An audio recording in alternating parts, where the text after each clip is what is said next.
রমাদান মাস উপলক্ষে বিশেষ যে ২৭টি আমলের কথা আমরা বলতে চাই, তার প্রথম আমলটি হলো চাঁদ দেখা। রমাদানের দ্বিতীয় আমল হলো সবচেয়ে গুরুত্বপূর্ণ আমল, সেটা হলো সিয়াম সাধনা, রোজা রাখা। প্রত্যেক প্রাপ্তবয়স্ক সুস্থ মস্তিষ্ক সম্পন্ন নারী এবং পুরুষ তিনি যদি মুসলমান হয়ে থাকেন, তাহলে সেক্ষেত্রে তার উপরে আল্লাহ রাব্বুল আলামিন রমাদানের দিনের বেলায় রোজা রাখা, সিয়াম সাধনাকে ফরজ করেছেন।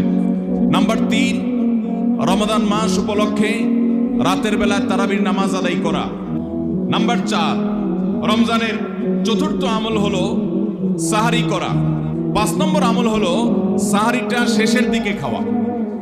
নাম্বার ৬ নম্বর আমল হলো রমজান উপলক্ষে ইফতার করা। ইফতার মানে নাস্তা খাওয়া। সারা বছর আমরা দিনের বেলায় শুরুতে নাস্তা খাই, কিন্তু এর কারণে কোনো সওয়াব আমাদের আমল নামায় লেখা হবে এমন কোনো কথা বলা হয়নি। কিন্তু রমজান মাসের সন্ধ্যা যখন আপনি ইফতার খাবেন, এই ইফতার খাওয়ার মাধ্যমে আপনি একটা সুন্নাহর উপর আমল করলেন, এটার কারণে আপনার আমল নামাতে একটা সওয়াব লেখা হবে। সওয়াবের আশা যদি আপনার থাকে, ইফতারের নিয়ত যদি আপনার থাকে, তাহলে এর মাধ্যমে আপনি সওয়াব লাভ করবেন। এই ইফতার করা এটা রমজানের একটা গুরুত্বপূর্ণ সুন্নাহ। ৭ নম্বরের আমল হলো ইফতারটা তাড়াতাড়ি করা। ৮ নম্বরের রমজানের আমল হলো ইফতারের দোয়া পড়া। ৯ নম্বরের আমল হলো ইফতার এবং সাহারি উভয়টাতে খেজুর খাওয়া। ১০ নম্বরের রমজানের আমল হলো দিনভর বেশি বেশি দোয়া করতে থাকা। ভাইরা আমার, রোজাদার ব্যক্তির দোয়া আল্লাহ রাব্বুল আলামিন ফিরিয়ে দেন না।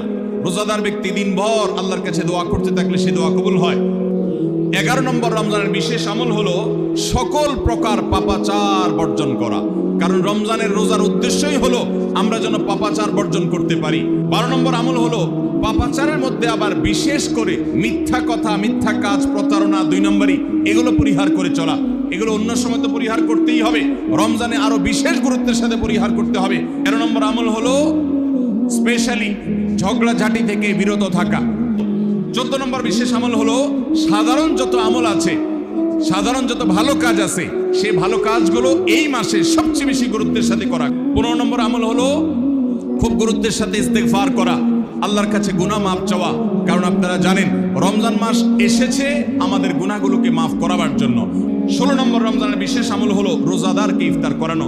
নবী করিম সাল্লাল্লাহু আলাইহি ওয়াসাল্লাম বলেছেন, মান ফাত্তারা সাইমান ফালাহু মিথলু আজরিহি মিন গায়রি আন ইউনকাসা মিন আজরিহি শাইআ। যদি কেউ কোনো রোজাদারকে ইফতার করায়, আল্লাহ রাব্বুল আলামিন ওই রোজাদারের রোজার কারণে তিনি যে সওয়াব পেয়েছেন তারটা তিনি পাবেন। অতিরিক্ত বোনাস হিসাবে যেই লোকটা ইফতার করালো রোজাদারকে, আল্লাহ তাআলা তাকে সমপরিমাণ সওয়াব দান করবেন।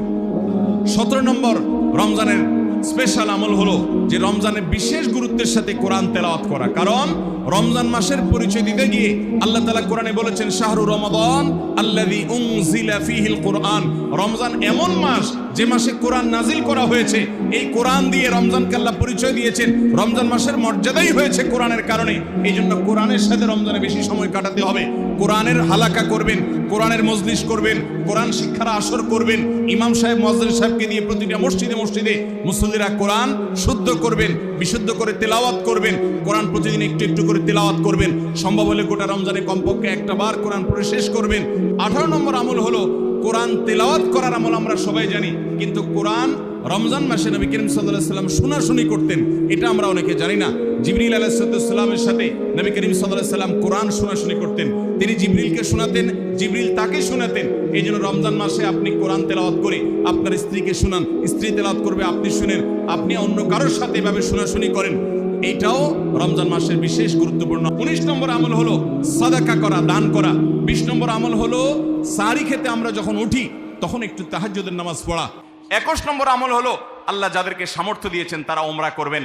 ২২ নম্বর আমল হলো রমজানে দিনের বেলা রোজা রেখে বেশি বেশি মিসওয়াক করবেন। ২৩ নম্বর আমল হলো রমজানের শেষ 10টা দিন ইতিকাফে বসে যাওয়া। যাদের তৌফিক আছে মসজিদে ইতিকাফে বসে যাবেন। ২৪ নম্বর আমল হলো রমজানের শেষ দশকে বেশি বেশি ইবাদত করার চেষ্টা করা। ২৫ নম্বর আমল হলো লাইলাতুল কদর তালাশ করা। ২৬ নম্বর আমল হলো লাইলাতুল কদরের দোয়া পড়া। লাইলাতুল কদর যদি আমরা পেয়ে যাই, মনে হয় যে এটা লাইলাতুল কদর হতে পারে, তাহলে একটা বিশেষ দোয়া পড়া। দোয়াটা হলো আল্লাহুম্মা ইন্নাকা আফুউন তুহিব্বুল আফওয়া ফাআফু আন্নি। ২৭ নম্বর এবং সর্বশেষ আমল হলো রমজানের শেষে ঈদের চাঁদ দেখা যাওয়ার পর অথবা ঈদের চাঁদ দেখা যাওয়ার একদিন আগেও করা যায় ফিতরা আদায় করা, গরিবদের বাসায় খাদ্য পৌঁছে দেওয়া।